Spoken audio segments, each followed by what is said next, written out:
Hello everyone, my name is Ramandeep Kaur, currently working as assistant professor, two-time UGC net qualified. तो आज का हमारा main chapter है government budget and it's economy.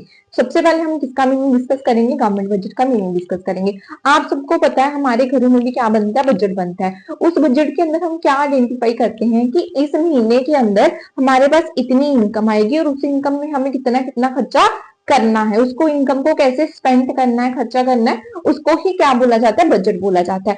ऐसी हमारी government है। गवर्नमेंट क्या करती है?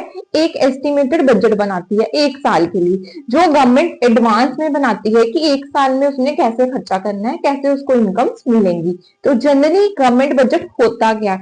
Just it is an estimation of receipt and estimation of expenditure in an physical year. Physical year कौन सा होता है? जो 1 अप्रैल से स्टार्ट होता है, 31 मार्च को खत्म होता है। एक साल के अंदर फिजिकल के अंदर गवर्नमेंट ने कितने खर्चे करने हैं और कितनी उसकी इनकम वो एस्टिमेट लगा रहे हैं, उसको बोला जाता है गवर्नमेंट बजट। जैसे कि डेफिनेशन लिख रखी है, it is annual statement showing item wise estimation of receipt and payment during a physical year. एक साल के अंदर अंदर कितने उसके एस्टिमेटेड एक्सपेंडिचर और एस्टिमेटेड इनकम्स हैं, उसको ही क्या बोला जाता है? गवर्नमेंट बजट बोला जाता है। अब इसके कुछ ऑब्जेक्टिव्स हैं। अब हमारे पास स्टेट लेवल पे भी गवर्नमेंट होती है, अब हमारे पास सेंट्रल लेवल पे भी गवर्नमेंट होती है और हमारे पास लोकल लेवल पे भी गवर्नमेंट होती है। 3 लेवल्स पर हमारे पास गवर्नमेंट होती है। लेकिन हमने सिर्फ सेंट्रल गवर्नमेंट का बजट पढ़ना है क्योंकि हमारे सिलेबस में ही क्या है? सेंट्रल गवर्नमेंट का बजट है। अब सेंट्रल गवर्नमेंट के बजट को और क्या बोला जाता है? यूनियन बजट भी बोला जाता है। 1 मार्क्स के लिए इंपॉर्टेंट है सेंट्रल बजट के, और क्या बोला जाता है? यूनियन बजट भी बोला जाता है। अब इसके कुछ ऑब्जेक्टिव्स है। पहला ऑब्जेक्टिव क्या है? Reallocation of resources. रीएलोकेशन का मतलब रीलोकेट करना।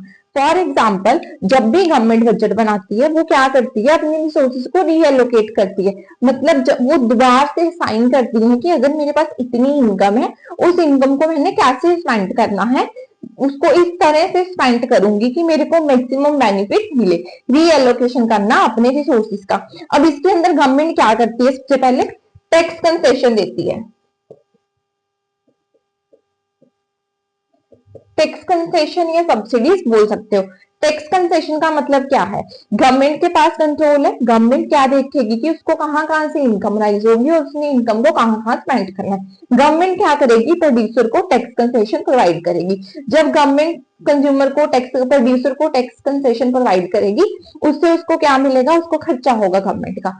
On the other hand government क्या करेगी? टैक्सेस हाई कर देगी जो हार्मफुल प्रोडक्ट्स होते हैं, जैसे लीकर होगी, सिगरेट हो गया। गवर्नमेंट उन पे टैक्स ज्यादा इंपोज कर देगी, वहां से इनकम जनरेट कर लेगी, दूसरे प्रोड्यूसर्स को क्या कर देगी? सब्सिडी प्रोवाइड कर देगी। देन है reducing inequalities in income and wealth. Government क्या करेगी? इनइक्वालिटीज को रिमूव करेगी। इनइक्वालिटीज का मतलब हमारे पास 2 तरह के लोग आते हैं, एक तो बहुत रिच होते हैं, एक हमारे पास पुअर पीपल होते हैं। अब गवर्नमेंट ने क्या करना है? दोनों के बीच में बैलेंस क्रिएट करना है। गवर्नमेंट बैलेंस कैसे क्रिएट करेगी? जो रिच पीपल होते हैं वो गवर्नमेंट क्या करती है? उनके ऊपर ज्यादा टैक्स इंपोज करेगी। जितना ज्यादा टैक्स इंपोज करेगी इट मीन्स उनको टैक्स देना पड़ेगा, कहीं ना कहीं इनकम उनकी क्या होगी? रिड्यूस होगी। जब उन्होंने, जब स्लैब्स आई थी इस बार, उन्होंने काफी कंसेशन दे दिया था। जो मिडिल क्लास के लोग होते हैं, जो इनकी एवरेज इनकम होती है, उनको कंसेशन मिल गया। तो जो पुअर पीपल होंगे या मिडिल क्लास के पीपल होंगे, उनको कहीं ना कहीं बेनिफिट हो जाएगा। जो वो रिच क्लास से टैक्सेस लेंगे वो कहाँ पे अल्टीमेटली स्पेंड कर देंगे? पुअर पीपल की वेलफेयर के ऊपर स्पेंड कर देंगे, जिससे क्या आएगा? बैलेंस निकल के आएगा दोनों कम्युनिटीज के अंदर। देन है इकोनॉमिक स्टेबिलिटी। अब हम सबको पता है कि हमारी इकोनॉमी के अंदर कभी इन्फ्लेशन होता है, कभी डिफ्लेशन होता है, कभी रिसेशन होता है, कभी बूम होता है। मतलब हमारा एक ट्रेड साइकिल चलता है ऐसे करके। अब वो कभी अप लेवल पे जा रहा है, कभी वो डाउन लेवल पे जा रहा है। तो गवर्नमेंट क्या मान के चलती है? मैंने इसके ऊपर स्टेबिलिटी इंश्योर करनी है। इन्फ्लेशन के टाइम पे गवर्नमेंट क्या करेगी? मनी सप्लाई को मार्केट से रोकेगी। डिफ्लेशन के टाइम पे क्या करेगी गवर्नमेंट? डिफ्लेशन के टाइम पे वो एक्सपेंडिचर को इंक्रीज कर देगी, क्योंकि लोगों के पास ऑलरेडी पैसा नहीं है। तो डेफिसिट बजट को क्या करेगी? इंप्रूव करेगी और ज्यादा इन्वेस्टमेंट करके।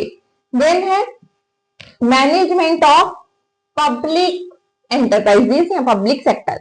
पब्लिक एंटरप्राइजेस क्या इंडिकेट करता है? अब हम सबको पता है गवर्नमेंट के बहुत सारे अपने इंस्टीट्यूशन होते हैं, जैसे गवर्नमेंट स्कूल्स होते हैं, गवर्नमेंट हॉस्पिटल्स होते हैं, बहुत सारे गवर्नमेंट ओन इंस्टीट्यूशन होते हैं। अब गवर्नमेंट ने उनको सैलरीज भी देनी है, उनके एक्सपेंडिचर्स को भी देखना है गवर्नमेंट ने अपने, वो कैसे देखेगी? तो गवर्नमेंट अपने बजट का कुछ पार्ट कहाँ इन्वेस्ट करेगी? मैनेजमेंट ऑफ पब्लिक एंटरप्राइजेस, जो गवर्नमेंट ओन सेक्टर्स हैं उनको पैसे प्रोवाइड करेगी सैलरीज के लिए। जैसे हम बेस्ट एग्जांपल ले सकते हैं गवर्नमेंट एम्प्लॉयज। देन है last point economic growth. Economic growth किसके साथ लिंक करती है सबसे ज्यादा? जीडीपी के साथ, ग्रॉस डोमेस्टिक प्रोडक्ट के साथ। किसी भी कंट्री की अगर हमने उसकी इकोनॉमिक ग्रोथ मेयर करनी हो तो हम उसका क्या मेयर करते हैं? जीडीपी मेयर करते हैं, कि वो कितनी गुड्स एंड सर्विसेज प्रोड्यूस करते हैं, कितना इंपोर्ट करते हैं, एक्सपोर्ट करते हैं, हम उस चीज को मेयर करेंगे। जैसे कि चाइना सबसे ज्यादा हाई लेवल पे चलती है, नंबर 1 चलती है, उसकी जीडीपी बहुत ज्यादा हाई है। देन है reducing regional disparities. Regional disparities का मतलब कुछ एरिया बहुत ज्यादा डेवलप होता है, कुछ एरिया बहुत कम डेवलप होता है। तो गवर्नमेंट क्या करती है? Special economic zone area develop करती है, एससीजेड जिसको बोला जाता है स्पेशल इकोनॉमिक जोन। उन एरियाज के अंदर क्या करेगी? इंडस्ट्रीज को सेटअप करेगी।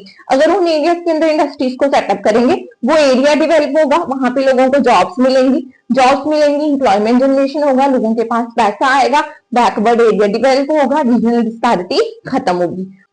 फटाफट से हम क्विक रिवीजन कर लेते हैं गवर्नमेंट बजट। गवर्नमेंट बजट क्या होता है? गवर्नमेंट बजट होता है जब एस्टिमेशन लगाती है गवर्नमेंट अपने एक साल के अंदर अंदर कितने रिसीट्स होंगे और कितने एक्सपेंसेस होंगे। Estimation of receipt and expenditure को ही क्या बोला जाता है? गवर्नमेंट बजट बोला जाता है।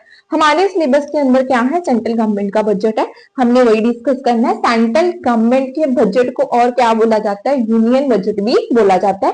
देन हमने कुछ इसके क्या किए हैं? ऑब्जेक्टिव डिस्कस किए। पहला ऑब्जेक्टिव था हमने रिसोर्सेज को क्या करना है? रीएलोकेट करना है। रिसोर्सेज को प्रॉपरली हमने एनालाइज करने के बाद उसके ऊपर खर्चा करना है, कितनी इनकम जनरेट होगी, गवर्नमेंट ये सब कुछ एनालाइज करता है। देन हमने किया था इनइक्वालिटीज को उसने रिड्यूस करना है, ताकि जो पुअर है वो पुअर ना बनते जाए और रिच ना बनते जाए, उस चीज के अंदर बैलेंस क्रिएट करना है। इकोनॉमिक स्टेबिलिटी का मतलब ये था जितना भी इन्फ्लेशन है डिफ्लेशन है मार्केट के अंदर, उस सिचुएशन को उसने क्या करना है? करेक्ट करना है अपनी पॉलिसीज के अकॉर्डिंग। देन था management by public enterprises. Management by public enterprises का मतलब था गवर्नमेंट क्या करती है? कुछ चीजें गवर्नमेंट सेक्टर ओन्ड होते हैं, जो यहाँ पे गवर्नमेंट एम्प्लॉयज होते हैं उनके लिए भी कुछ प्रपोर्शन बचा के रख लेती है, क्योंकि उन्हें कुछ एक्सपेंडिचर करने ही होते हैं, जैसे कि उन्हें सैलरीज पे करनी होती है गवर्नमेंट एम्प्लॉयज को। देन है इकोनॉमिक ग्रोथ। इकोनॉमिक ग्रोथ हमारी जीडीपी से मेजर होती है। ग्रॉस डोमेस्टिक प्रोडक्ट, जितनी ज्यादा हमारी जीडीपी होगी उतनी ज्यादा हमारी इकोनॉमिक डेवलपमेंट होगी। लास्ट पॉइंट था रीजनल डिस्पैरिटीज। रीजनल डिस्पैरिटीज क्या इंडिकेट करता है? जब गवर्नमेंट कोई भी स्पेशल इकोनॉमिक जोन एरियाज के अंदर या बैकवर्ड एरियाज के अंदर इंडस्ट्रीज को सेटअप करता है उस डिस्पैरिटीज को खत्म करने के लिए। Thank you. होपफुली आपको गवर्नमेंट बजट का मीनिंग भी समझ आया होगा और उसके ऑब्जेक्टिव भी समझ आए होंगे। Thank you. Kindly like share subscribe my channel. Thank you.